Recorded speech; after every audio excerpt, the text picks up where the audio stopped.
Hey, folks, it's good to see you here. Happy Monday to you, and happy Martin Luther King Jr. Day. Where I fumbled the words, but hey, I hope that you have taken today to influence others in a positive way, the way that he did. Today is a day that we start off a couple of weeks of local heroes. And before I get started in introducing you to those local heroes, let me thank my sponsors, my local heroes. First of all, Five Star Guitars, based in Beaverton, Oregon. They're in Oregon, so if you're shopping from any place else outside of Oregon, you might notice that if you go to the link below and use the promo code of All Access 15, you'll get 15% off everything you see there, and you won't get charged any sales tax. So if you're interested in becoming a famous rock star, you can get lessons, you can repair that beat up old guitar, and you can get great deals on those guitars and accessories by going to fivestarguitars.com/all access live using the promo code of All Access 15. Let them know I sent you, and they'll appreciate it. I also want to thank my sponsors at Rhythm Traders. Rhythm Traders has been around for 30 years in Portland, and you won't find a better selection of gear. They also do repairs, so you can get lessons and repairs by all sorts of drums and cymbals and percussion gear. So if you go to rhythmtraders.com and order online, let them know that All Access Live sent you. They'll give you 10% off as well. And again, they're Oregon, so there's no sales tax. So I'm saving you a bunch of money. You can pursue your rock stardom, and you can have me and the show to thank it for it. So if you want to thank me and you're interested at all in supporting the show, go to Venmo. You can go at Kevy Metal right there. I'm also going to throw up a graphic real quick. If you use Venmo, I would love it if you would support it by hitting this, scanning that, and donating whatever you can to the show. Everything that gets donated goes right back into the production of the show. My intent is to take this show live so that when we're touring with the band, that we get to do all these hangs backstage. But COVID was the reason for this show, and with the COVID protocol, we get to do all these shows virtually. So in a virtual sense, my next guest is somebody that has been a really good friend of mine for, boy, I would say about 15 years. I first met him doing the video shoot with a local Prince tribute, doing a benefit concert. And so before we get started with him, just let me tell you guys, if you're watching this on anything else other than YouTube, I would love it if you open up another tab, go to youtube.com/all access live with Kevin Rankin, hit the subscribe button, hit the bell, which notifies you of the next guest, and you'll see the rest of my local heroes. Buko from buko.net and Two Louis is on tomorrow. I've got the Portland Cello Project right here. I've not even opened their vinyl yet, but this was a wonderful gift that I got for Christmas, a tribute to Prince that the Portland Cello Project did. And it's very fitting that I introduced them because my next guest actually worked with Prince at Paisley Park for a while. So we're going to talk about that and a local tribute and all sorts of great stuff. So with no further ado, let me thank my buddy, Steve Duarte. How are you, buddy? How you doing, sir? Hey, man. It has been a long time in person, right? It feels a little crazy that we get to do this thing through the screens. But what I should have mentioned, I love that you got your Blazer shirt on right there. Yes. I did announce this when I put a little information out there about you that people that might be in the Portland scene that may not have known that they've seen your work. Every time they go to a Blazer game, they've seen all your wonderful lighting production for the last 25 years, right? Yes, that's crazy. It's been my best gig, a career changer when I first got it. I think I've been the only lighting guy the Blazers have ever had. I basically started there when the Motor Center opened and they moved from the Coliseum. Wow. That, I had a local promoter, Jason Fellman, on the phone just a bit before we went on live, and he asked who my guest was today. And I told him, and he said, I've seen that guy in the credits at the Blazer games after every game. So, yeah, I'm glad they give you props, man, because you've earned them. That production is a big deal. There have been a couple of bands that I've played with that have had that the video production at the very beginning. Yes, too. I remember that. We've had local bands and stuff play the Blazers theme and started our games with that a few years ago. So it was good to see you up on the big screen. Yeah, that's as close as I can get to being up there in the booth with you. When people go up to the Motor Center, if they look straight up, how far up off the court are you?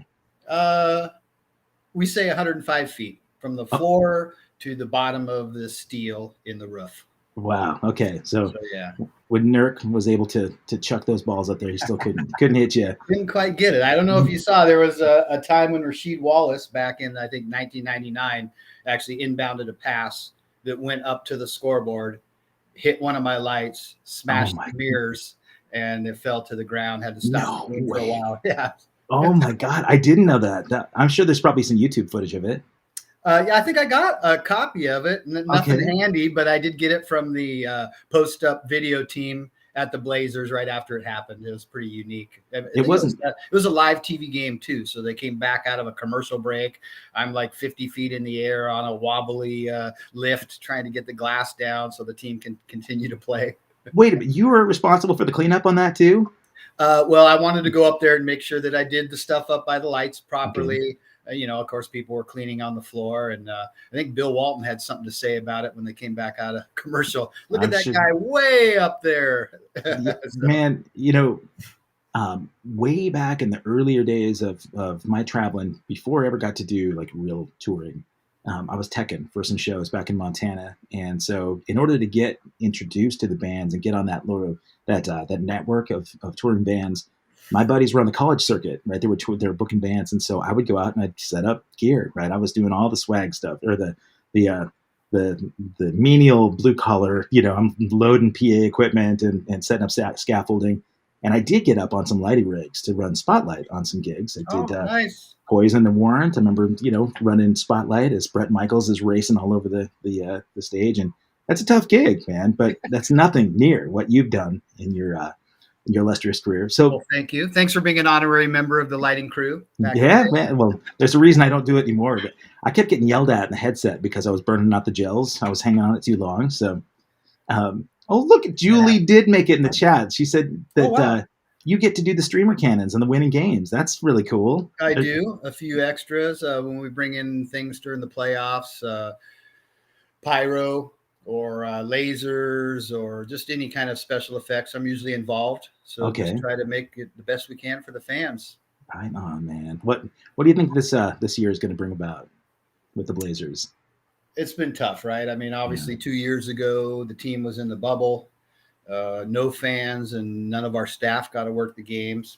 Last year there was no fans allowed at the Moda. I was one of a small handful that was there to make it look proper on TV and give the players, what they're used to, not go back on that. But this year's been nice having the fans there. All the COVID stuff. We're just trying to do our best to get past this and get entertainment back to everybody. Yeah. People kind of take that stuff for granted until it's gone, don't they? It seems that way. I did. I know. I mean, me too, right? I got really used to being able to get out there and traveling. And then when it was taken away, I realized that I had this major identity crisis, that I sort of identified with this guy that's been out on the road. And when it was gone, I struggled with it. So you've been doing this forever. So I hate to sort of go back in history a little bit, but I do. Let's do it. When you gave me your talking points, I didn't realize that you had worked way back with like Dirty Rhythm and Passion Fatal and all these Portland bands that were taking off in the hard rock days. So tell me about how you got your start in the lighting business and rock and roll. Yeah, I mean, I guess it would all start back in school. And I didn't know that this could have the potential of even being a career. But in school, I always had Christmas lights up in my room all year long, strobe lights, always went to concerts. And then when I finally graduated and moved out, I had a chance to hook up with a friend that I met outside the industry, asked me if I wanted to come down to Eli's Hard Rock Cafe for a romantic show. And I did the same thing you were talking about doing, anything they needed me to do, carry all their gear in, help with the lighting, the sound. The first show you did was romantic. It was great for me, and that's where I got my start. Met Lisa, Wade Varner, a few others in the industry, and I just loved it so much it took off from there. So your first show ever was a romantics gig? Yes. That's insane, man. We got to get Mike Skill on here to talk about, those were the days that he had not yet experienced sobriety, so he doesn't remember a whole lot about those days. But I'm glad he got to. It would have been about 1989, 88. All right, very cool. Yeah, well, the band had already blown up and done good things by then. So, when you had your buddy introduce you to it, was it intimidating? Was it kind of scary to know that, it happened so fast, I mean, it was something new for me. I had worked at sub shops and pizza places and stuff. So, but I always knew I loved music. Wasn't quite 21 yet, but we had that stipulation where if you hung in the back, you were able to do the roadie type work. And I just learned so much from them getting started, and my passion for it just grew from there. You were thinking, okay, I can either do I can build Subway sandwiches, or I can do this for a living. I was pretty good at that, by the way. I'm sure. Yeah. Well, it wasn't what I wanted to do for the rest of my life, for sure. You say that, but in the waiting in the wings, I know that we've got your mom on camera, and she may have something to say about those early days of you. As a musician, I know that when my parents heard me talk about wanting to play music for a living, it was, my dad was a musician, but he was a teacher, right? And so I think for them, they wanted to see that I had some kind of backup. Did you ever have that opportunity where you told your folks, hey, I want to be a lighting guy on the road. That's my career. I did have that experience. It was mostly with my dad. Okay. He was a postman for the federal government, 32 years, and loved the structure, and, kind of wanted me to go that route. Early on, you probably did the same. When we were working those gigs, you were getting a few dollars from the door and maybe some free sodas from the bar. Still sometimes. So there wasn't a lot there, but you had the passion for it.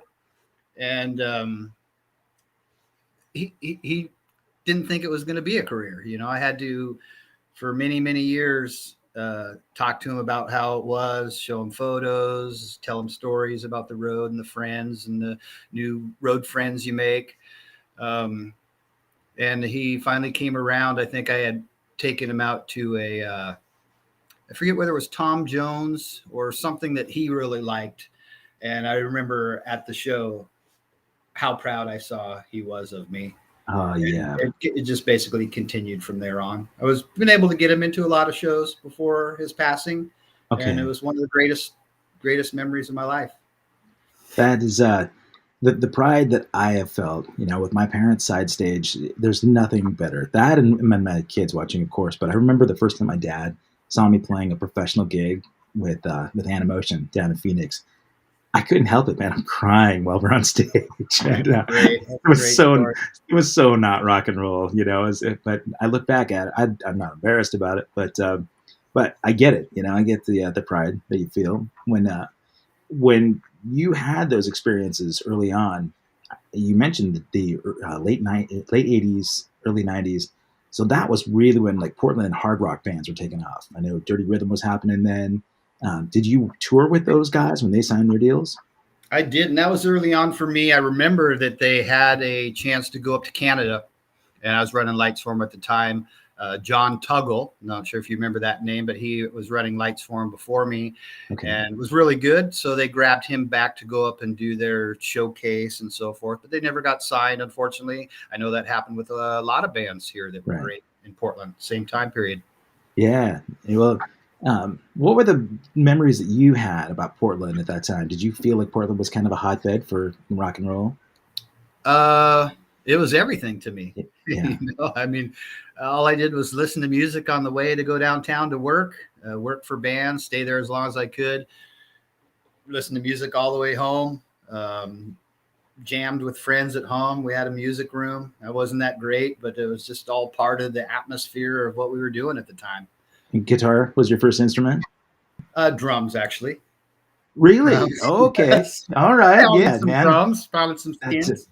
That's a good thing to have as you're a teenager, especially, when you're trying to get the angst out. But having the excuse to hit something when you're angry is a beautiful thing. And speaking of guitar, though, during COVID, I bought my first guitar and have been learning guitar since then, trying to play some music on that too. So it's just, I enjoy all of it. Anything entertaining. It's good to be productive. A lot of people just hold up and watch Netflix the entire time, and with COVID. But so you started with drums. Did you have any interest in wanting to be a touring member at that point, or were you was lights really the best? I didn't, and the reason I bought my first 5-piece drum kit in I think it was 8th grade was because the choir was doing. Why can't I think of the name? So it was a movie. I'll come back to the name of it, but they had a drummer and with all the people singing, and I wanted to do that so bad. I think I was the only person that applied. Didn't have a drum kit. Had my dad buy me a drum kit. Learned quick enough, and was actually in the recital. So I was like, no lessons or anything? Great. No lessons. Okay, right on. And when you were talking about being out there doing lights in the early '90s and late '80s too, did you still have kind of a mentor status with your buddy that introduced you, or did you just get thrown to the wolves? And I didn't. Again, everything just kind of goes so fast in our industry. It seems like I was local, then I was doing some small regional touring, and then the next thing I know, I was off with Prince, and it just kind of snowballed from there. So, but I did have a chance to. I was coming back from Hawaii a couple of years ago. We were over there with Bellator MMA, and I saw her on the plane on the way back. They were coming back from Hawaii as well. I hadn't seen her in about 20 years, and we talked a lot about early Eli's days, and I thanked her so much for getting me in this industry. Right. I just got a little note from an adoring fan on the side here that has some information on your early music days. So if you're okay with them, I'm going to bring your mom on. She's going to tell us a little bit about this. Can't go bad. Hi, Mom. Hi, Mom. Hi. Can you see me? You betcha we can. Yes. Okay, good.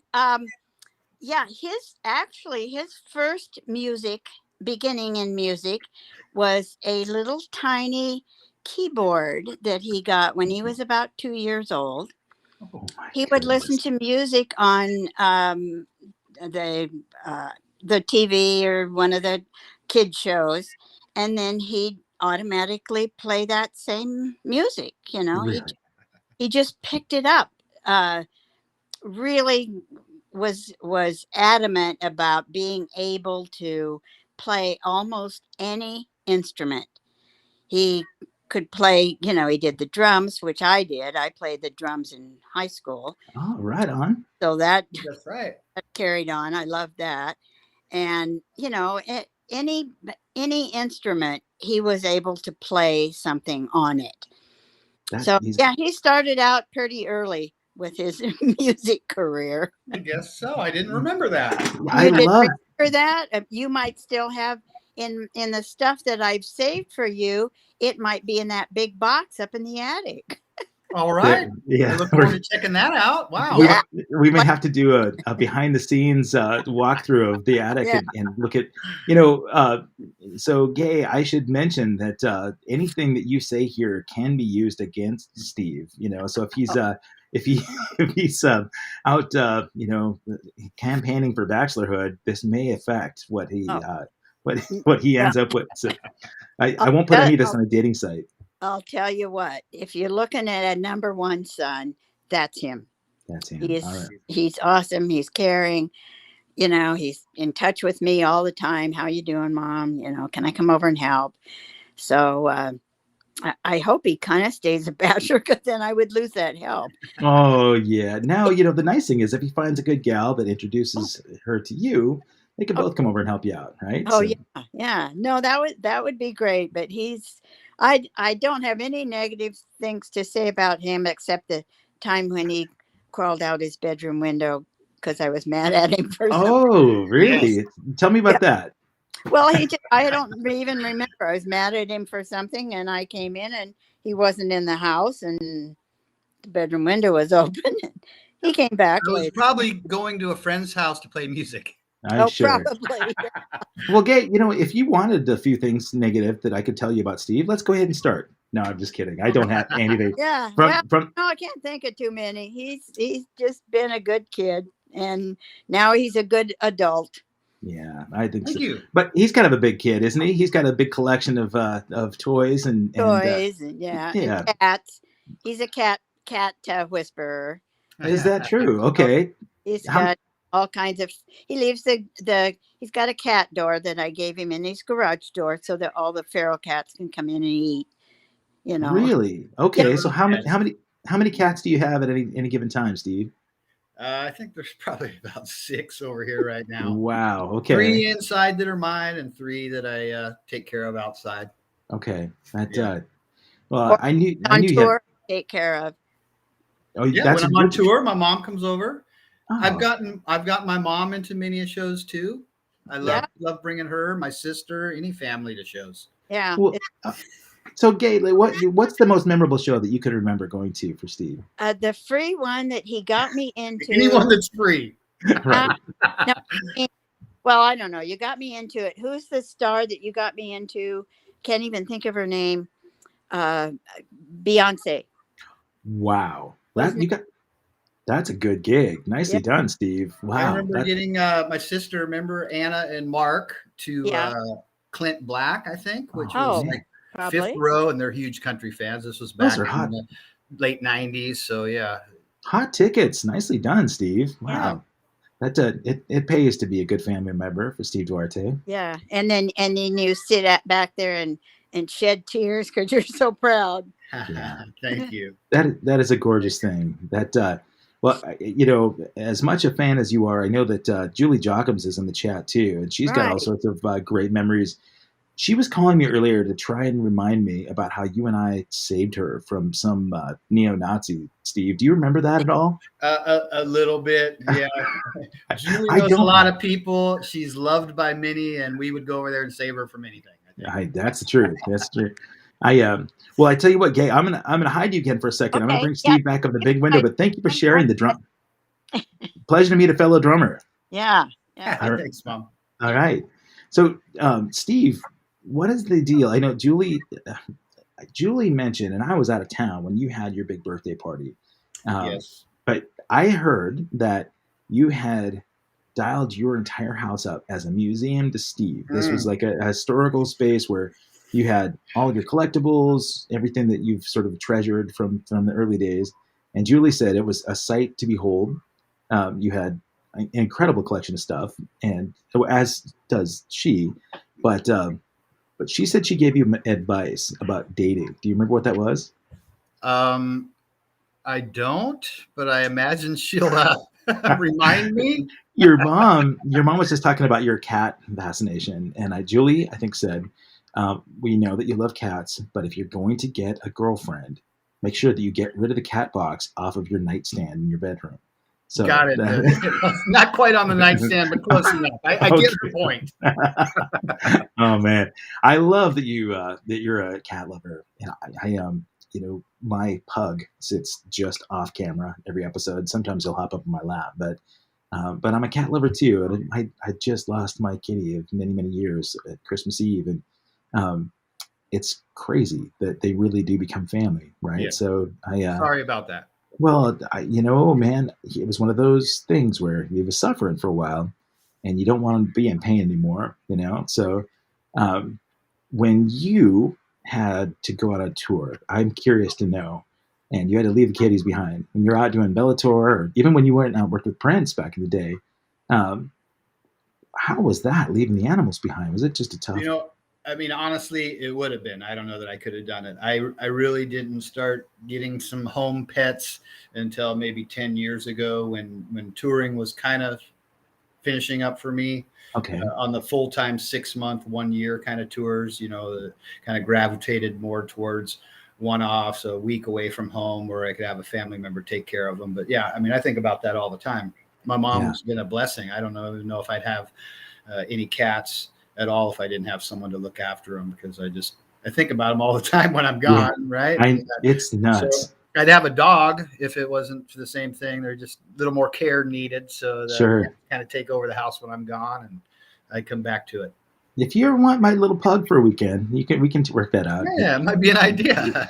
He actually loves cats too. He loves to play with them. Sometimes the cats don't love him because he's got a lot of energy, But let's go into Prince stuff, can we? Because we have. When you and I first met, like I said, it was the Julian Stefani thing. He had Erotic City. He was shooting a music video in your space at your place for Aisha's charity event at the Wonder Ballroom. I remember that. And I remember that was an interesting gig for me. Kind of some strange, behavior going on. But I remember how gracious you were at your place, and I felt like if nothing else came from that band, I really appreciated the friendship that I got. to get to know you. Absolutely. That was probably the first time we met, right? It was, yeah. So, I just set up kind of a video shoot outside in the garage, big garage, and we tried to put something together. Again, it was just so much fun to have everybody over in that small space, but make it feel like something huge was happening. I wish I would have had a chance to see what came of that. I didn't get a chance to see what was filmed, but I know it probably was great. You were in it, so I was in it, but so were about a dozen beautiful models as well, right? That's true. Yes. I saw some footage somewhere. It may have hit YouTube. I'm not sure, but I know that at that point, the relationship that I got with you and Aisha and some other local heroes was born. But I absolutely worshipped Prince from an early day. A teenager in Montana, he was. I really felt like I could be him. In my mind, most kids were thinking about being like, John Elway or right. Joe Montana. Now I wanted to be Prince. And so I'm dying to know, how did you get the gig to work with Prince at Paisley Park? Okay. It's crazy. I mean, I'd literally been touring with like Johnny Limbo and the Lugnuts, local band, for 6 years, about the closest thing you could get to touring. Okay. Had a truck, you carried our own sound and lights and so forth. Met a friend that moved up from LA, and he had a chance to work at Paisley's club in LA for a one-off show, and we were bringing a band from Portland down there, so I was going to run lights for them. Got a chance to meet Prince's lighting guy, a few other people within his camp, and came home from that show. About a week later, I get a call from that same friend, said that he got hired as Prince's production manager and needs to bring in a team. Asked me if I wanted to come out to Paisley Park and be his lighting guy. Oh my God. Yeah. You said. I said, yes. We go out there, and come to find out, I mean, it was pretty much over my head. This was big time. And our deal was that we had a 1-week trial.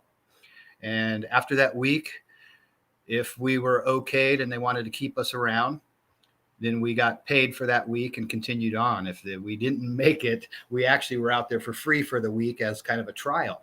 Okay. And I literally thought, the whole thing I was thinking was, this is amazing. I get a chance to be out here for 1 week with Prince. I had no clue that I would make it past that first week. And I did, fortunately. Well, you said it was over your head. So what did you do? Did you just woodshed and try and figure out what you had to do? Oh, I went in there. There was so much going on, way more lights than I've ever probably seen. And I was supposed to run all these things. Fortunately, there was his regular lighting guy was there, but was getting ready to head out on a small tour with somebody in the meantime and then come back. So I was going to fill in, hold the fort for him, if you want to put it that way. And so he showed me a few things, and I was just there. It felt like 20 hours a day, every day for months. And I just got better.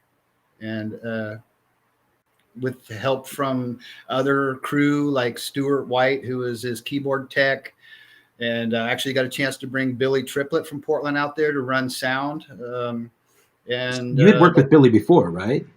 Yeah, of course, in Portland. Who hadn't worked with Billy at that time? So, but it was the first person that came to mind when I was out there. And as you know, it's kind of a revolving door with Prince and his crew. So within a few days of me coming out there to start my little stint, they fired the sound guy. I was asked if I knew anybody. Called Billy up in Portland, said, "Can you get on a plane tomorrow?" And he was there. Nice. What was he? Where was he mixing at that point? Did he have a regular house gig somewhere? He must have. I mean, it'd be easier to say which clubs he wasn't working in Portland than where he was. But it's just a great guy, the first person I thought of, and we had a ball out there. I'll bet. And so that's where you met Stuart. Was out there? He was already working with Prince? It is, yeah. Okay. Yep.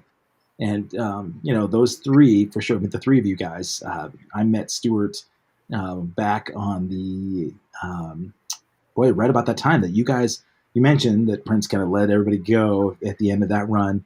I've run into a lot of folks that have made it through a tenure with Prince, and then he decides to just sort of it's sort of like a sports team, right? You know, It seems that way. Yeah. He goes through an evolution where he feels like, okay, it's run its course. Whether the team wins or loses, and it's not just his crew and his band, but he does it with relationships and everything else in his life too, right? So it's like it's a new Prince chapter. It's just like, all right, I have a new name, I have a new girlfriend or wife, fiance, whatever, love interest. I have a new band, and so you get out. That would have been the other thing is, well, I was there. It was in that time period where he wasn't Prince. He was the symbol. It was right when that changed. And so I remember in high school, you know, I mean, Prince, Madonna, Michael Jackson were kind of the big three. Yeah. And so to get a chance to go out there and work for him and hear all the songs I was literally just dancing with at prom less than 10 years before was amazing. I'll bet. I mean, like, and for sure, heroic, right? You could go back to your 10-year reunion and say, oh, yeah, by the way, this is my gig now, right? That had to have been. Yeah, I'm sure. I'm sure. But with like the funny thing is now, you know, like some decades later, that my classmates are sending me pictures of where I used to dress up like Prince, and didn't go so well in Montana. And I'll tell you, man. And use a photo montage. Yeah, no. But you know, had I got an opportunity to work with Prince, and I will say that people used to ask me all the time, "What's your dream gig? You know, if you could play with anybody, who would it be?" I used to say it was Prince because, of course, I knew the material and it meant a lot to me. But having been in bands that I developed a relationship with, if for some reason Prince just broke my heart, you know, and was a really difficult taskmaster and I lost my reverence for him, it really would have killed my spirit, you know. So I'm grateful that I have his music as a legacy, but and I have friends like you that have worked with him. So one thing that you and I have talked about was this incredible work ethic, right? So you could not outwork Prince, right? No matter how hard you tried. No. Yeah. I mean, one of the best stories I have is probably about a month after being there. I would usually come in around 8 at night and work till 4 in the morning, have the whole place to myself, turn the lights out, get the foggers going, right? Without getting yelled at by all the other techs. Hey, we can't see. So, you know, I kind of blocked my own time period out. And that's when I usually went in there. We do rehearsals during the day. Sometimes he would have a concert at night or decide to throw a DJ party after hours. People would come from the clubs in Minneapolis over to Paisley Park and party there. But what I remember the most is I'm sitting on a riser, probably 8 feet high, lighting. I'm in the front of the house myself. The whole Paisley Park is dark. I had some headphones on. I'm listening to one of his songs, programming for our tour that's coming up. And I love to sing. So I'm kind of singing the music, got the headphones on. Can't imagine how horrible it sounded. But I'm belting out some music. And I glanced to my left and looked down for a second. And he's standing right there. Oh, man. I don't know if he was standing there for 10 seconds or 5 minutes. Watching me and listening to me. You know, I kind of took my headphones off and looked over to talk to him. He said, it looks like you're working hard. Oh my God. Soft voice. I said, yeah, you know, I'm trying to program some songs that you don't normally do because I know you like playing anything and I need to be ready. And he just kind of nodded his head. Said, great. Walked out. That's it. That was it. A man of not too many words, right? But I understand now that was praise. Yeah, you got a nod from the man. Tell me about some of those experiences. Where did you have direction from him on how he wanted the orchestration of the lighting to go when you guys were going out? Honestly, we never got a chance to talk a lot. Okay, and no one really did. You know, when he showed up, the word around would be the boss is here. Okay. Everybody would kind of gather up and you'd work your way to the rehearsal studio and he would just get into it. I mean, he would just get on stage and assume that you're ready to go. As a matter of fact, there's one time, and I actually have a little video footage of it when we were doing rehearsal, that he stopped the band because they were kind of messing up. And he actually said, how is our lighting guy supposed to get this right if we can't get it right? Let's start over. So, you know, he took it pretty seriously and he understood all aspects of what he was doing, not only what he was playing, his band, but he knew what the sound guy should be doing, what the light guy should be doing. So he paid attention to all that, but I got through it all. He wasn't pointing like at you saying, "Hey, man, take the spotlight, put it over here," or we need less. Like our sound guy. I mean, the singer for Flock, right? When we're out touring, he'll tell the lighting director, I don't want a lot of strobes. Don't give me an epileptic seizure. He doesn't have epilepsy, but he said not a lot of craziness out there. Just flood the stage at certain points, and when he tells them, and that I've only heard him do that a couple of times. He doesn't usually give a lot of direction. But I remember seeing the documentary about John Bon Jovi when John would show up way before the shows, and he'd show up and he'd first go through with the lighting director and say, all right, these are the cues along the set list where he wanted the lights to go here. I want to follow spots. He would tell the lighting guys, and then he'd tell the sound guys what to do. And then he'd tell the production guys, all right, make sure that, the pyro stops here and I'll be downstage. It was like he had his hand in everything with the show. And I kind of pictured that Prince might be the same way, because he just was such a perfectionist. If I did get direction, maybe it was in a roundabout way, maybe not directly from him, maybe from another crew guy that had overheard something. Okay. But I think I've been pretty lucky in that sense with most of the bands that I've worked with. You kind of put out there what you think the song should have, the feel in it, the colors and stuff. And not many times does someone come up and want something different. So that's been nice.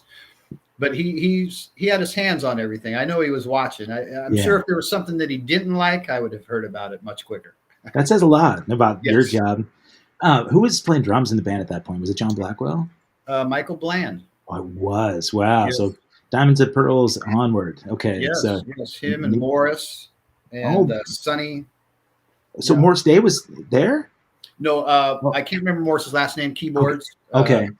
We did see a lot of special guests out there. I mean, Carmen Electra, Brandy before she got big. Spike Lee would come out and sit in the rehearsal hall, and Prince would play him songs trying to get on his next movie soundtrack. Really? We'd have bands. He would invite bands, could come by at any time of the night after they're done touring, stop by Paisley Park. We'd get a phone call at 2 a.m. at your hotel room. Come on down, turn the lights and sound on. Steve Vai wants to come by and jam with Prince's band. Are you kidding me? For 2 hours, they would just play amazing stuff, off the top of their head, and then roll out at 4 a.m. And this happened all the time. That's incredible, man. Michael Bland still doing the solo styling gig, I've heard, which is great. Yeah. I would love to see any of those guys again. It was such a great time in my life. And I wish I knew then what I know now about the industry, because it would have just made things much better. How would it have changed for you? I just would have been present more, I think. Yeah. I keep saying that everything happens so fast. It seems like I've done so much in this industry around the world and locally, but it just kind of you move on to the next thing. Right. Yeah. Yeah. Well, you want to talk a little bit about how that kind of came to an end? Yeah, I mean, it was kind of abrupt. We did, I went out there in June, I believe it was. And what I was told was, we're getting ready to go on tour. Like a month from now, we come out, let's get ready for a tour. Well, I ended up living out there for 6 months.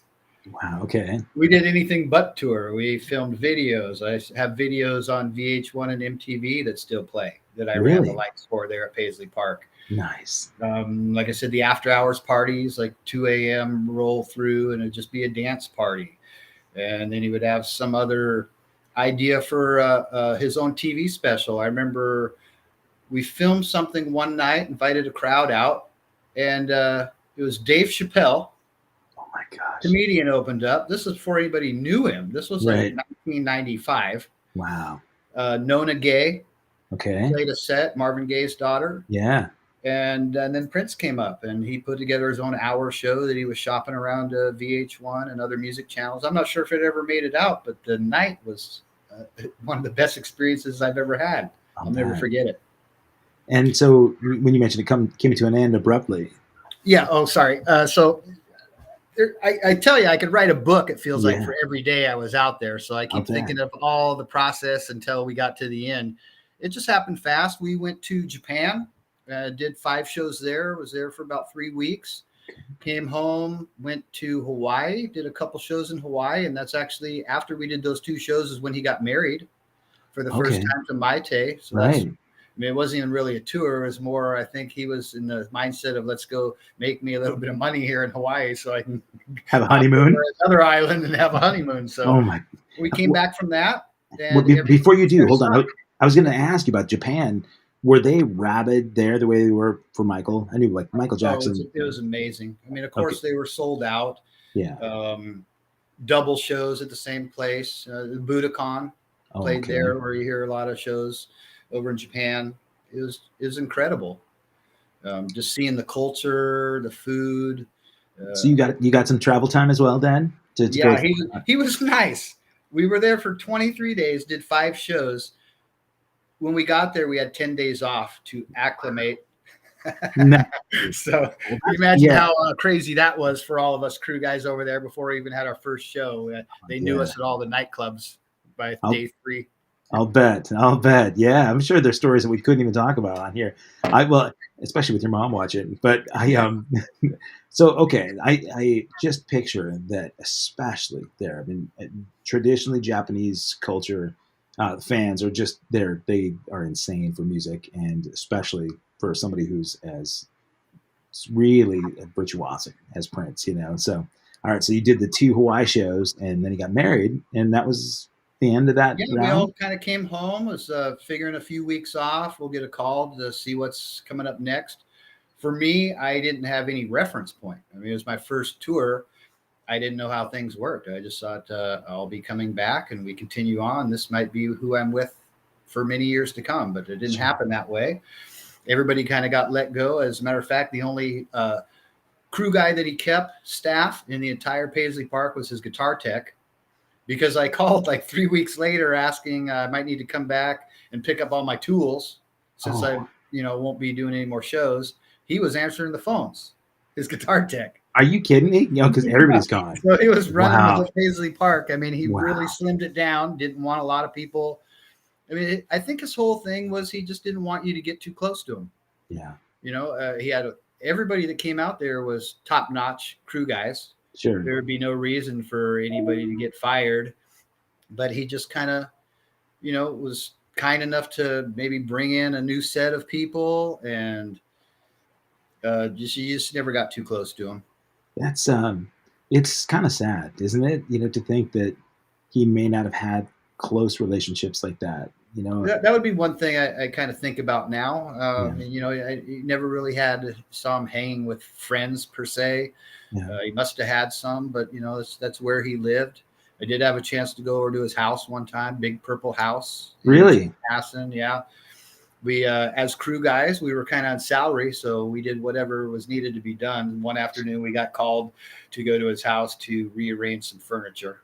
Really?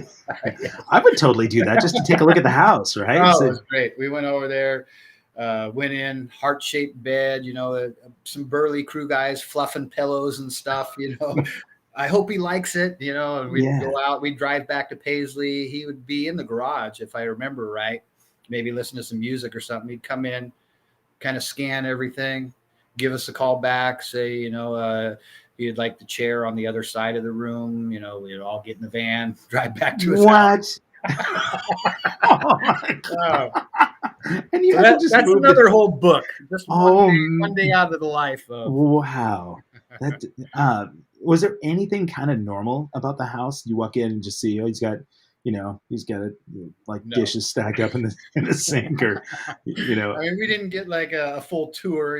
They direct us to where we need to do our work and then left. But I saw in his backyard he had like 100-foot windmill that he had custom flown in from Holland, and they re-put it back up in his backyard. I mean, just what you would imagine a star of his caliber would have, just the most unique, crazy stuff. That's funky. I kept wanting you to say, yeah, you know what? He'd walk around his house and he'd be in like chinos and, and tank top and, be in his robe on the balcony, overlooking sweats. The city. Yeah, sweats watching Jerry Springer or something. Probably not, but wow. Well, the fact that you've got a chapter in the book that is, that close to somebody that's, an icon, they're iconic and really go down in sort of rock and roll history as one of the greatest of all time, for sure. It's a blessing. I know you don't take it for granted. Last time I got to see you, I was just thinking it was September. It was the one show that Tesla made it out on tour before they ended up all getting sick with COVID. And that was kind of the first show that came out, big show locally that we were all allowed to go to. I was working it. You went to check out the show. We got a chance to hook up there. Yeah. That was fun. Because I was just thinking about the casual thing. I would have loved to have seen Prince be casual. One thing about those guys, and you and I both talked about it, is that it's great to see a band like that had, big radio and MTV hits, but that band was nothing about the aesthetic. It was all about substance of the music. Just they were t-shirt and jeans, rock and roll guys, and everything you saw was exactly the way they were. Yeah, it's I've acquaintances with Jeff, the singer of Tesla, and I would have loved to have said hello and stuff, but we all had to keep our distances there at that show and kind of waved in passing. But it was just nice to be out, see live music again. I just appreciated seeing you out too, because it had been a year and a half where we just hadn't seen anybody, and like I said, for me, there was an identity crisis that I had. I just felt like everything I got really used to just disappeared. I ended up spending so much time with my dog in the woods where I had to kind of rediscover who I was again, And it was tough for everyone, I'm sure. Sure. And I mean, of course, every person on the planet has been affected in a strange way. And I'm curious to know for you guys, I mean, you talked about how they didn't have fans at the Blazer games. That was right. That led you'd already been doing like the Bellator stuff for a couple of years, right? You've been touring, doing MMA, and they didn't continue to do live shows, did they? Where you had fans at events? We had a kind of an interesting way for the ending of that as well. Okay. We were, I think our show was March 18th. And if I remember right, the country kind of got shut down around March 20th. Right. But we were at Mohegan Sun in Connecticut, all set up for a live TV performance. As a matter of fact, behind me here, that's the poster from the show. So March 23rd or March 13th there it says, I think. So we were out there for the show, and we get word that we're not going to have fans, which is already crazy enough. I mean, we were completely set up. We were a couple hours from doors, and, this is a live television thing, kind of planned already, and fighters are all there. And so about an hour later, they came back to us again and said, we're calling the show. Let's tear it down. And it was quite the shocker, but a really blunt way to see what happened for the next year. Right. I mean, we flew home and it was like, okay, got a show canceled. Let's see kind of what happens when we get back, and country stopped, right? Nobody thought that it was going to go as long as it has, right? And yeah, we were the same thing. We thought this might go on for a month or two, right? Not realizing that a couple of years later, here we are still. But did you, I mean, because I know that things went to the bubble first for the NBA, right? So you have the Blazers doing that. Was there communication along the way from like the NBA saying, all right, each team is kind of responsible to get their safety protocols together, and we're going to start doing games again back in person? Or what? How? I mean, I know how the NFL treated it, but what did the NBA do for you guys? It was definitely a scramble. Staff trying to follow rules that weren't quite in place yet. Not sure how bad the virus was really, still getting information coming in. We just want to be safe.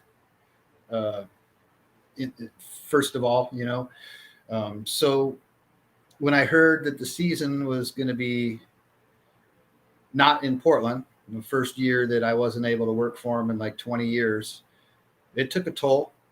Oh yeah. But yep. You, when that happened, I mean, how were you feeling your time? Or, I mean, you talked about picking up guitar, and you probably spent a lot of time connecting with your furry ones, right? Yes. Yeah. As a matter of fact, one of the first projects I did was build them a cat tower. Really? Yeah. I was like, I got nothing else to do. A lot of home projects, but yeah, that was the first thing I did was built like a 6-foot cat tower. They love that thing. Jennifer. I was proud to accomplish that little project in the COVID times. You and Batten need to have a conversation, because she has a whole kitty condominium, right? Her back patio has been converted into, I forgot what she calls it. She's got a great name for it, but tunnels and pathways that go inside and outside. Oh, I've seen those. Yeah, her house is really dedicated to her animals, and she no longer has a dwelling of her own, which is adorable. But and when she's got to go out on the road as well, for a long time she did solo shows in a Winnebago, where she'd take her video production behind her and her sound, just go out and do her own show, one-person show. And then her next door neighbor, Michael Jordan is his name, by the way, he was responsible for maintaining the animals. And I don't think he realized what he got himself into with the zoo that she has at her place. But it just makes it so much better to come home, though. I mean, they love you. Yeah, they do. And the unconditional thing about cats and dogs, for sure. Actually, my cat was a little bit snobbish when I would come home. He kind of held me accountable for my time away. He got a little pissy with me, and he's kind of like, dude, I waited for you, and you weren't here, and so now it's my time. And I don't know if your cats are like that for you, if they just come running, but they're still kind of, because I got them as stray cats, so they still do that here and there. They're not as hop up on my lap as friendly as maybe I'd like them to be, but I wouldn't have it any other way. They've made my life better for sure. That's good. If a second person comes over to the house, they're gone. You won't see them. Really? You hear the door slam, and it's only my voice. That's kind of the way it is. Okay, that skittish being feral. That skittish thing's still with them, yeah. But they're just little love bugs when it's just me. I love it. I'm studying the wall behind you right now, and I know you've got a really cool collection of stuff. A whole myriad of things that you've been collecting over the years. But from what I can see there, I see a series of guitar picks. I see a ton of backstage passes. And I'm curious to know, maybe talk me through some of those. What is that guitar pick collection you have just over your right shoulder? Yes, that's actually, there's 100 guitar picks in there, and it's the first 100 guitar picks I ever got. Oh, really? Shows, okay. Yeah, you get one guitar pick from a show. I think my first show in the Union at the Memorial Coliseum was Vince Gill. Okay. Right. And so I got a guitar pick from him. Amazing. That dude, the best thing that happened to the Eagles, I think, Eagles. I'm sure there's an Eagles one up there. But I mean, one of my first shows at the Coliseum. And so, yeah, I mean, like yourself, we're fans also. Yeah. So to be to go on all these tours and work with bands that I listened to before I was even in this industry. And, I like collecting stuff like everybody else, so it's just kind of my homage to what I do and makes me feel good. What do you have a pretty decent sized drumstick collection as well? Drumstick collection? Oh, look at this. What's that one? I actually pulled some out to see, to show you. Okay, nice. Yeah, let's have a look. Let's see if I can get that to show there. You see who that is? Oh, Trey Cool. Absolutely. Yeah. You got some Green Day sticks there. Yeah, I think that was 1995 American Idiot Tour. Oh, that's a great one, man. Oh, look at this. That is that Chet Smith? It is. Nice. Awesome. Red Hot Chili Peppers. Yeah. He always did something funny. I need a Hummer. I need a Hummer. No. Vader like about 8 different types of sticks that he. My Chad Smith snare drum was my favorite forever. Nice. He's my favorite part of the Chili Peppers.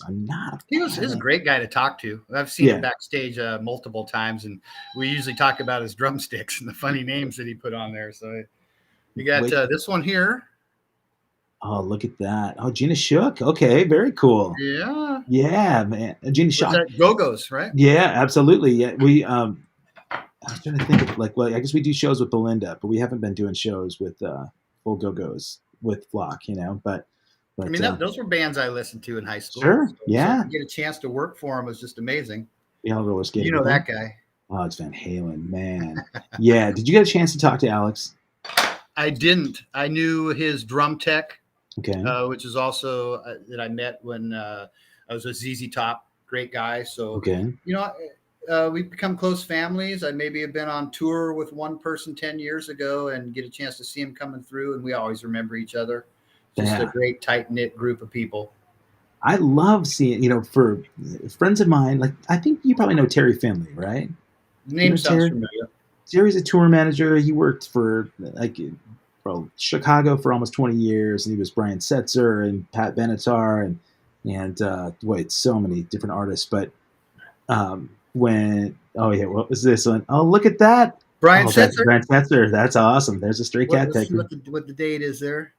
03? Oh my gosh, that's great, man. That's great that you have so many. But Terry, every time I would be going to a show and I'd mark myself, I'd check in on Facebook, he'd say, "Oh yeah, go talk to so and so behind the board, man. That sound guy's a great friend of mine." Then I'd go over and say, "Hey, yeah, I know, Terry." And then, as you know, it's like a family reunion. Then the lighting guy might say, "Oh yeah, Terry." And then the lighting guys, the sound guys. It's a really tight knit community, right? So exactly. When you're out touring, do you get a chance to come and check out buddies from the big shows? Every chance I get, usually try to close friends, let them know you're in town.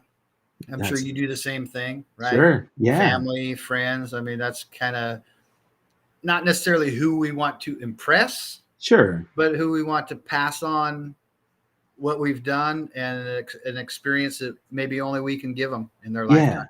Yeah. Man, tell me about a dream gig. Like, what is the ultimate lighting gig for Steve Duarte? I mean, man, it would have to be something like the Super Bowl, NBA Finals. Oh, yeah. I tend to do a lot more into the sports into stuff now. Sure. There's a lot of large concerts, they're still going around. Unfortunately, we don't have a stadium here in Portland, Oregon, so we get the arena shows. But something like that would probably be on my bucket list. Yeah.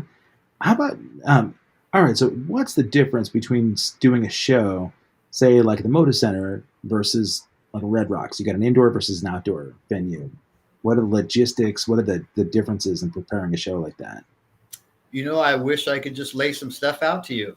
Yeah. Unfortunately, I haven't done personally a lot of outdoor shows. I've gone to them and, the festivals and that sort of thing, or Red Rocks, or the Gorge here locally. Yeah. I haven't had the opportunity to play there. I've gone there and done some setup and stuff. Just obviously the atmosphere is the biggest part. Just being outdoors and some of those beautiful venues. I mean, you can't copy it inside. Right. It's true.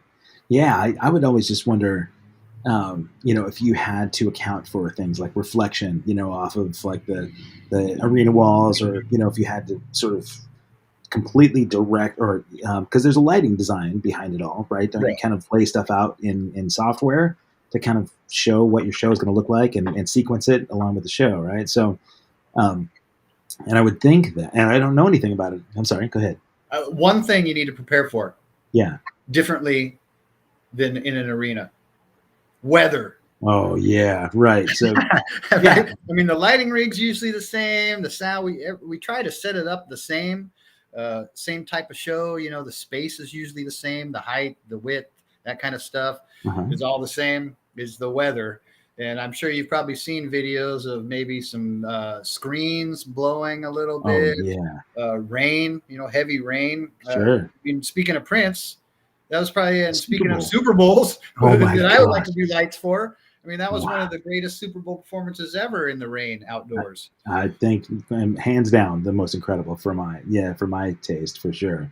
Just the fact that he's out there in high heels doing the crazy dances, running across those fields on the slick stage, but genius, man. How about like touring? Because I will tell you, two of the shows that stand out to me that blew my mind visually. Every time Muse came through, their show was one of the most incredible shows. And U2, especially on the 360 tour, when they had the huge crab structure and everything was in the round. That one, to me, I'll never forget how big the production was on those. Oh, there you go. Look at that. Oh my gosh, that is a cool one. You got the edge. Bono. Oh, Bono's pick. Okay, very cool. Wow. I just happen to have them all sitting here waiting for you to mention them. Nicely done. Yeah. Yeah. Oh, but was a good one. I remember doing that. Was one of the first shows. It was a Vertigo Tour. Okay. 2005. And I remember running a truss spot. Okay. At the arena. So I'm, 80 feet up in the air. You climb the ladder, get up there right over the top of the band. And I remember there was a roll drop of these round balls that were actually part of a video screen.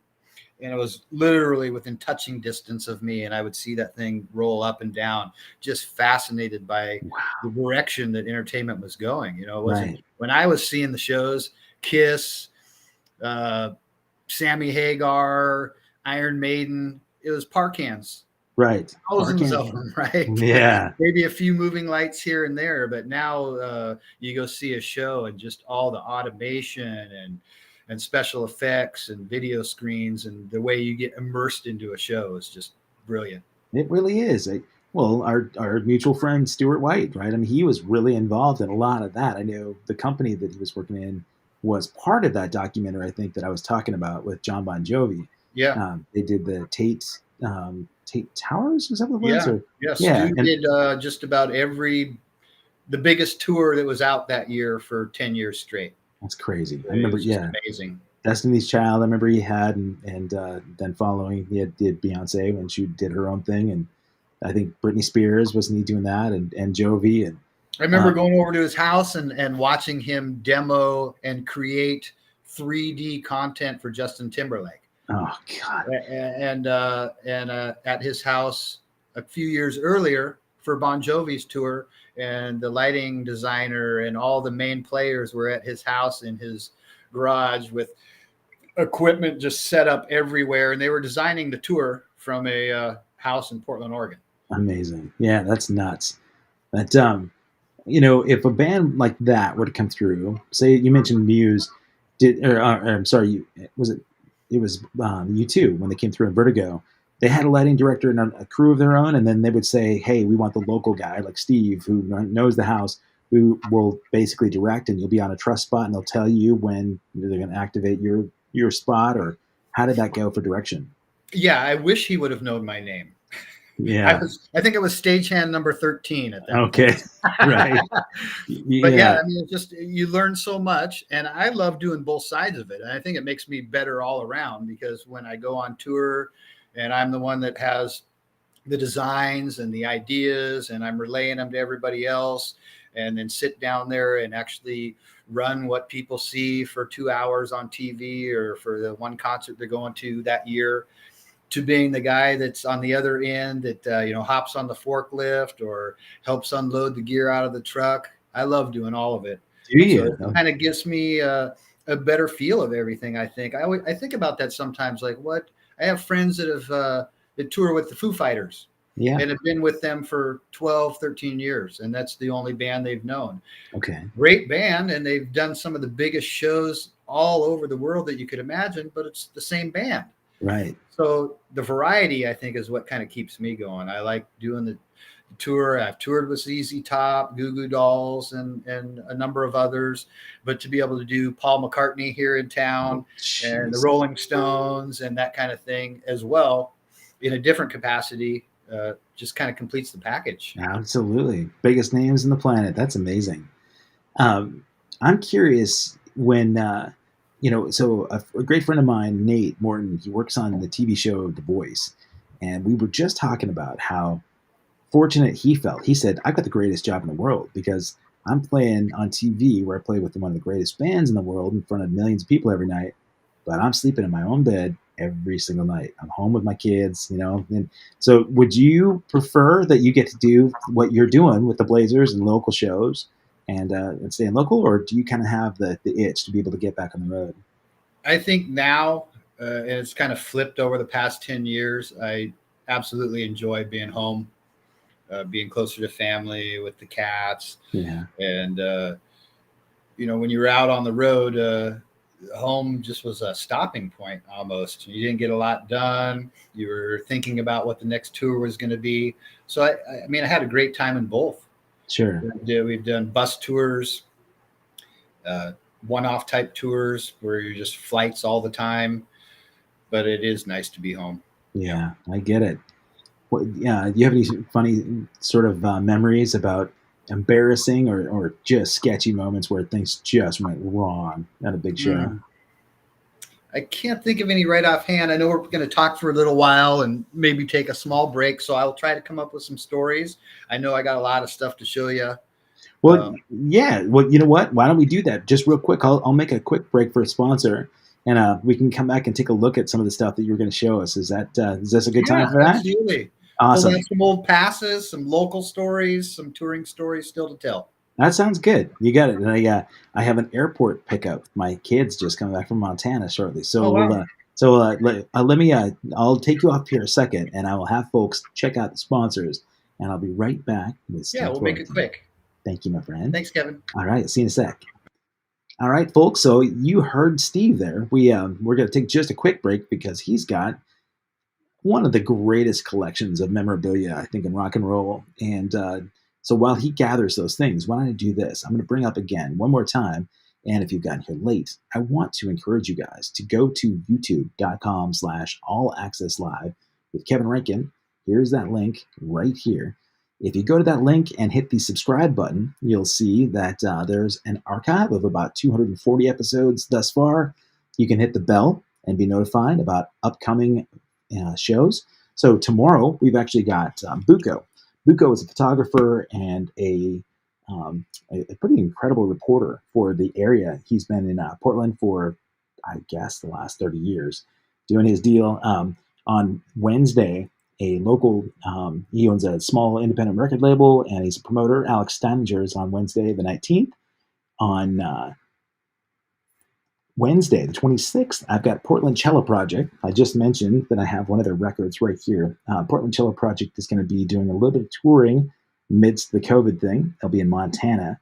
And my friend Renee Rummans has them coming out for a festival. So we'll talk a little bit about their show. And then the following day, the 27th, a couple of local legends. I've got Rob Juania and Mark Powers from Floater. They also have the Igniter podcast. And so I would love for you to join me on the 27th. Rob's out of town, and we're going to be doing a virtual sort of three-way.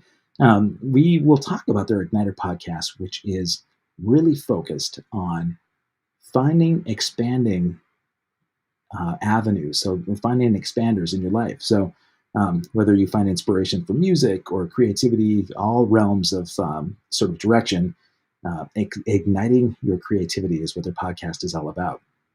So join the YouTube channel at youtube.com/allaccesslive with Kevin Rankin. Subscribe, hit the bell, and then go back through and look at all the archives. I've had incredible guests the last year and a half.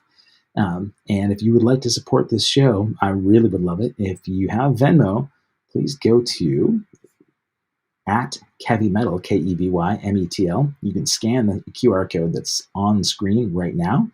If you do so, and the Venmo donations that go will all go to contributing to this show, increasing productivity, and we're going to get some better production equipment. We're also going to make sure that we're able to do this stuff on the road.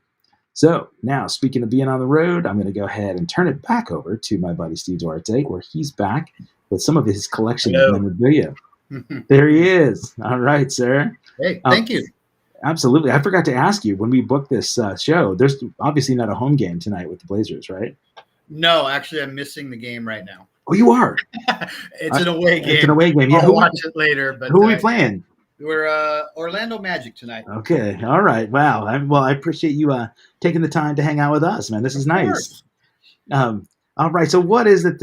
What's the first thing that we get to share with Steve's Collectibles here? Well, this is something that you'll probably recognize. You probably had one of these back in the day. This was one of the first things I got in this industry that I was proud to hang around my neck. Oh my goodness! Remember Look at that! Wow, the Palace. Yeah, we used to rehearse there. Absolutely, all kinds of local bands rehearse there. Yes, it was just an amazing spot downtown. Wow! Oh yeah, that was the scene. That I was late to the scene. Right, I moved here in '94, but Leah Kruger, the singer for our old band, Analama, she indoctrinated that venue into rock and roll history with. our song Hall, she talked about how we had to get out of the Palace because the crazy ambient sound was so nutty, man. Trying to rehearse there with all these other bands playing at the same time was right. Next door. It was awful. Yep. Absolutely. Trying to out volumize each other, Right. Yeah, that's pretty impressive. Yeah, you look like you're about 12 in that picture too. Yeah, that was crazy times, right? Yeah. Oh my gosh. That's awesome. Oh man. Yeah. And then we went on to a couple of years after I was in this industry, I decided to throw my own show, promote my own show. Thought I was going to go into promoter status. But anyway, there was my first show. Look at this. Portland's first New Year's ball. Okay. That, Rex and the Rockets. Oh my gosh. Look at that. Right. You owe it to yourself to party twice. And I had sponsors. Okay. Oh, look at that. You've got some good ones. Yeah. Miller Genuine Draft, Apple Music, rest in peace. Yeah, oh my goodness. That was fun. Absolutely. Nicely done, buddy. Kind of how I got started. And then we, a lot of local bands. It shows on there, Passion Fatal, worked with Carol Mack. Okay.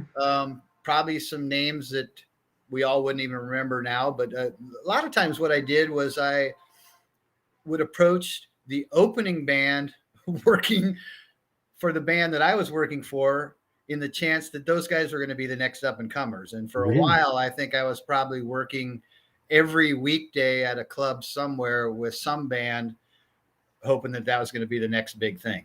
Oh, really? There was a lot of good bands, For sure. Before I moved here, but I definitely know those names for sure. I know Passion Fatal was amazing guitarist Anthony Robertson, right? So yeah, he just still does stuff now. As a matter of fact, I just went up to Vancouver during COVID, and we grabbed a club. I think it was Erebos or something. Okay. Can't remember the name of it, but he filmed a video up there just a year and a half ago. So he's still going strong. And I know Love Load still plays shows. Right. That's right. All those guys. Right. And Rex and the Rockets, I tried to get Rex to come on my show. He's being pretty shy these days down in Mexico, but his I would love to see that guy. He was one of the first bands I ever worked for. Amazing guitar player. Yeah. He had his, Tuesday nights was Circus. Rex's Circus. Rex, Rock and Roll Circus. That's right. Brought in all different artists. Yeah. Amazing. Yeah. Good time. I need to have that on for sure. But who, when you mentioned seeing one of those bands, thinking they might be the next big thing. I know you worked with Harder, Faster. We talked about them going up to Vancouver. What's his name? Guitarist from Loverboy he was trying to sign them. He produced the record. Paul Dean. Yeah. So I know he went up and did in Vancouver.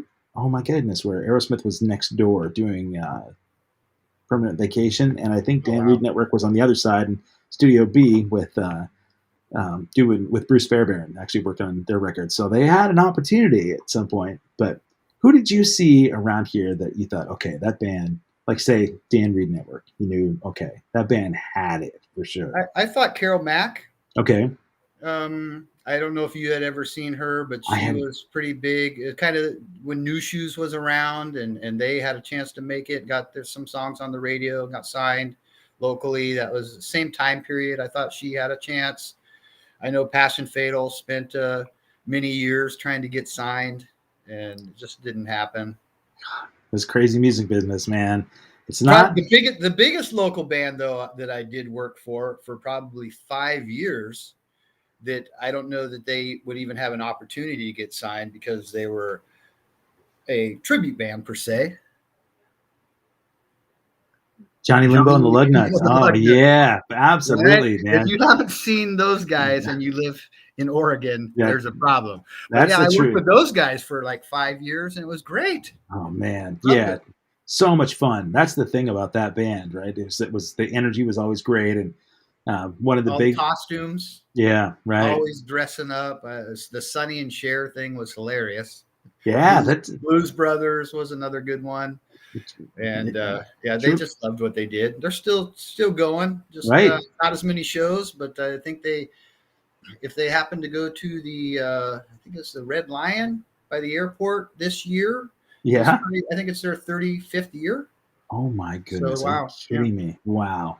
That's pretty incredible, man. And I don't know that I would be touring today if it wasn't for those guys too. The experience that I got locally, and with a crew that was the same, and the structure of a sound guy and a light guy and a stage manager, that kind of thing. Sure. Tech person is what touring's about. So have you had an opportunity to sort of take somebody else under your wing like that, where you've actually just been... I have. I've tried a couple times. Actually, most recently, I was talking to my sister and wondering if either of my nephews might be interested in a life in the entertainment industry.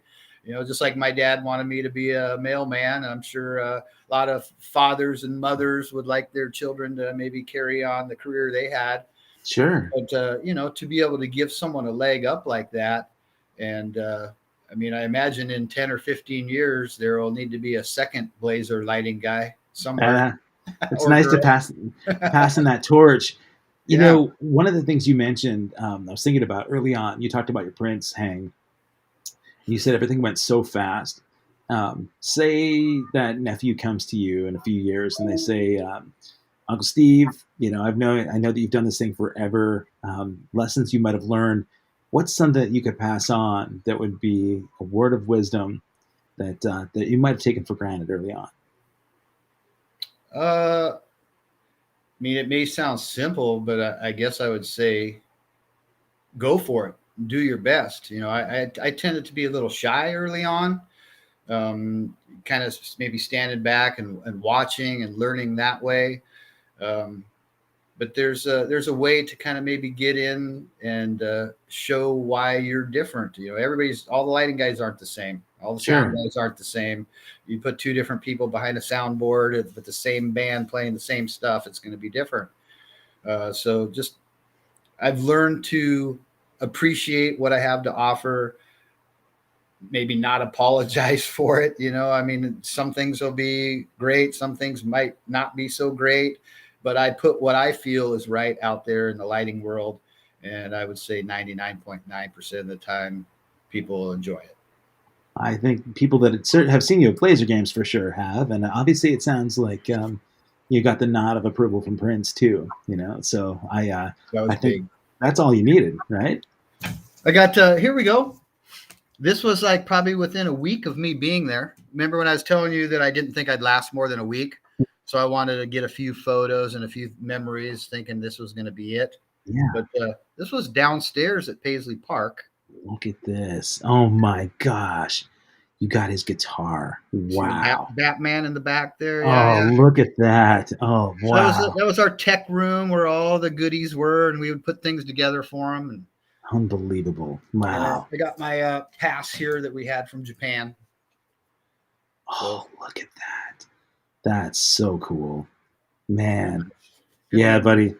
Very few people have those kinds of memories, That's a beautiful thing. You know what, buddy? I'm really glad to get to know a little bit more about that side of you. We always end up hanging, talking about other stuff, but I didn't get to hear too much about the backstory of the Prince thing, and it's fascinating. So let's keep fingers crossed and hope that the COVID thing retreats so that you can continue this season at the Moda Center and do the Blazer games. Yep. And hopefully, the next big shows that are coming around too. They've got the illustrious Steve Duarte up there mixing and doing the lighting for them. I haven't been to a Blazer game in a couple of years. I'm gonna have to track you down because I know absolutely. I think don't they throw like all the old concessions up your way, like all the used hot dogs and stuff, so that they used to. That wasn't the best for my health. They'd be wheeling a big cart of chicken wings and hot dogs that suite number 7 didn't want anymore. Oh no, they don't do that anymore. No more. Hopefully they do something. We did get catered, of course. We get catered when we're there, so that's nice. But I was trying to count up games. I think I just went over 1,000 games. No kidding. So wow. Seen and worked 1,000 Portland Trailblazer games. Pretty unbelievable. Amazing. That is incredible, man. You've definitely had more history in that venue, than any Blazer, had. I was going to tell you a funny story about Damian Lillard. This is really, really cool to me. The last couple of years when I traveled internationally, Dominican Republic, we went over and we did these shows, these 80s in the sand shows. And locals, Valerie and John from New Shoes, every time they tour, they get involved in a local charity. So they found Pack for Purpose, which assists schools in need in developing countries. And so they brought over and they encouraged all the bands and attendees to bring school supplies. So there were a couple of days that we all went out and we brought backpacks and pencils and pens and notepads. And we brought these ballpoint pens, and in these rooms, these schools, K through 12, all in one room, kindergartners through 12th graders were in one room, no power, dirt floors. It was the most difficult environment, right, for these kids. I mean, they had just had a massive hurricane, but all the kids from like second or third grade up had Lillard jerseys on. Wow. And they were crying when we gave them ballpoint pens because they were so excited to have these pieces of technology, but they all had Lillard jerseys. And I'm like, how does this happen that they have Damian? And the teacher said, yeah, he sends them over, like, without without any fanfare. He doesn't ever have publicists saying anything about it. He just donates because he knew that the kids were in need. And sounds exactly like Damian Lillard. It's incredible because he did this like the next year, played down at Mazatlan, and we got to Mexico. And these runners that came and picked us up at the airport, they were taking us to the venue, and they said, "Where are you from?" I said, "Portland." And they said, "Oh, man, Damian Lillard." He comes down and he hangs out with the kids in these schools down here. And I'm like, "Wait, what?" And I love that we don't hear about that stuff, right? It's just he's like, he doesn't have his PR person say, make sure that there are cameras that catch me, hanging out with his kids. He is just genuinely a good person. So my fingers are crossed, hoping that he sticks around Portland for a little bit. That's a great story. It has been kind of odd to hear that trade rumors and stuff, but from what I've seen personally and what I hear, he loves Portland, doesn't want to be anywhere but with the Blazers. But we'll see. Yeah, man. Like that stuff's out of our control, but at least I love knowing those things about him, and obviously we're fortunate to have had him as long as we have. So please let me know when you get to a game, and if we're close to winning, you got to come upstairs and you can shoot the streamers off. Oh, that would be so fun. Yeah, I don't want Julie to have all the fun, right? Exactly. Julie's had her chance, so I'm sure. Man, listen, I got to tell you, not only have I appreciated you being here, but what a really fun surprise to have your mom pop in too. That was nice. Nice. She's been probably my biggest supporter, I would imagine, of course. And you love coming back and telling mom the stories about what just happened on the road. So it was nice to see her. Absolutely. Please thank her. She does live down the street, so I see her often, but it was nice that you and everyone else got a chance to see her as well. Yeah, absolutely. Guys, if you came in late, I want you to do me a favor. I already told you to go ahead and subscribe to this channel. I'll put the link back up here again. But if you go to accesskevin.com, you'll be able to see an archive of this interview in about 5 minutes. So if the next time you're at a Blazer game, folks, I want you to look straight up and yell as loud as you can, because just over 100 feet above you and above your head, this man is controlling everything you see at the Portland Trailblazers games. And maybe he'll be on a follow spot the next time you go see you two as well. So center court, just center court. Look up right behind the Maurice Lucas banner. That's where I'm at. Okay, fantastic, buddy. Hey, man, thank you so much for taking the time. And when you turn on the TV and get back to your Blazer game, I appreciate you having given us that time as well. Yeah, folks. Thank you again for the support. Thank your mom and Steve. I can't wait to see you in person, my friend. Thank you, Kevin. New Year.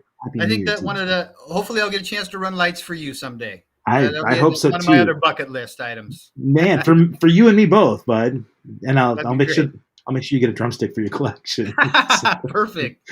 Awesome. All right, pal. Thank you so much. Thank you so much. Appreciate the time. Have a great day, my friend. All right.